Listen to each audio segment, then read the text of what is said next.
चलिए आरंभ करते हैं।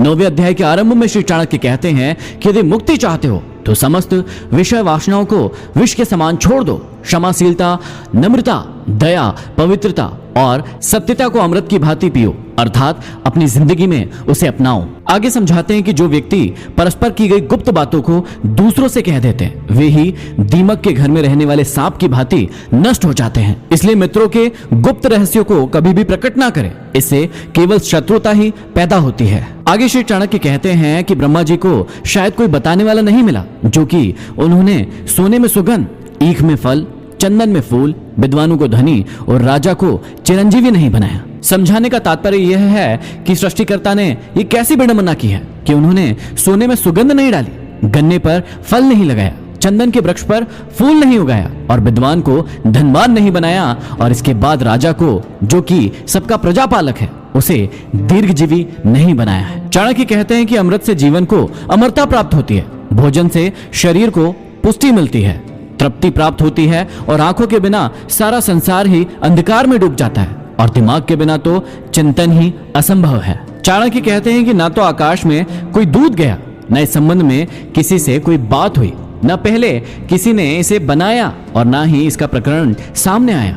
तब भी आकाश में भ्रमण करने वाले चंद्र और सूर्य में ग्रहण के बारे में जो ब्रह्मांड पहले से ही जान लेता है, वह विद्वान क्यों नहीं है? अर्थात वास्तव में वह विद्वान है जिसकी गणना से ग्रहों की चाल का सही पता लगाया जा रहा है। आगे चाणक्य ने बहुत ही अच्छी बात समझाई है कि विद्यार्थी, नौकर, पथिक, भूख से व्याकुल व्यक्ति, भय से त्रस्त, भंडारी और द्वारपाल, इन सातों को यदि आप कभी सोता हुए देख ले तो तत्काल जगा दे, क्योंकि अपने समस्त कार्यों और कर्तव्यों का पालन ये जागकर ही या फिर सचेत रहकर ही करते हैं। अर्थात विद्यार्थी यदि सोएगा तो पढ़ेगा कैसे? नौकर यदि सोएगा तो डाका पड़ सकता है, मुसाफिर यदि सोएगा तो उसे कोई लूट सकता है, भंडार घर का स्वामी और द्वारपाल यदि सोते रहेंगे तो चोरों को चोरी करने का अवसर मिल सकता है। अतः इन्हें सदैव सावधान रहना चाहिए। इसके बाद चाणक्य कहते हैं कि सांप, राजा, शेर, ततैया और बालक और दूसरे का कुत्ता तथा मूर्ख व्यक्ति, इन सातों को सोने से कभी नहीं जगाना चाहिए,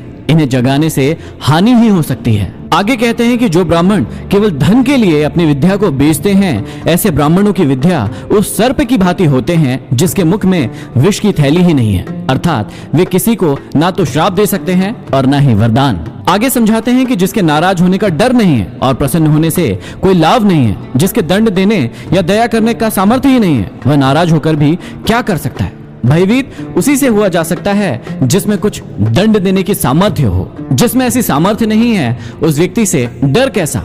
अपना हानि या लाभ देखकर ही कोई किसी से प्रभावित होता है। विषहीन सर्प को अपनी फन को फैलाकर फुफकार करनी चाहिए।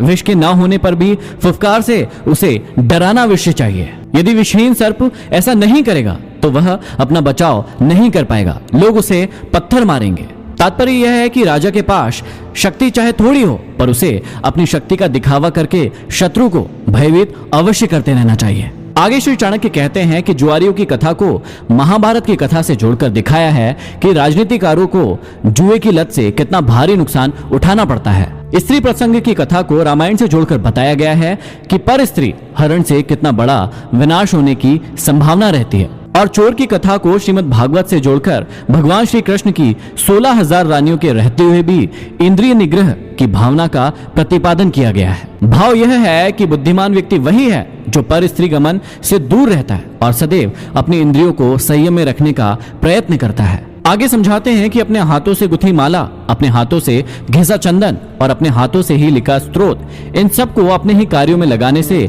देवताओं के राजा इंद्र की श्री लक्ष्मी भी नष्ट हो जाती है। आगे समझाते हैं कि दरिद्रता के समय धैर्य रखना उत्तम है, मैले कपड़ों को साफ रखना उत्तम है, घटिया अन्न का बना गर्म भोजन भी अच्छा लगता है और कुरूप व्यक्ति के लिए अच्छे स्वभाव का होना श्रेष्ठ है। भाव यह है कि दरिद्रता में यदि धैर्य रखा जाए तो दुख नहीं होता।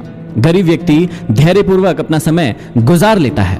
फटे पुराने मैले कपड़ों को यदि साफ सुथरा करके और उनको अच्छी प्रकार से सीकर पहना जाए तो वे भी अच्छे लगते हैं। ज्वार, बाजरा, जौ, मक्का, इनके जैसे अन्य की भी रोटी यदि गर्म करके बनाई जाए और खाई जाए तो वो स्वादिष्ट लगती है, और अच्छे शील स्वभाव का व्यक्ति यदि कुरूप भी हो तो वो भी अच्छा लगता है। यहाँ पर समाप्ति होती है 9वें अध्याय की।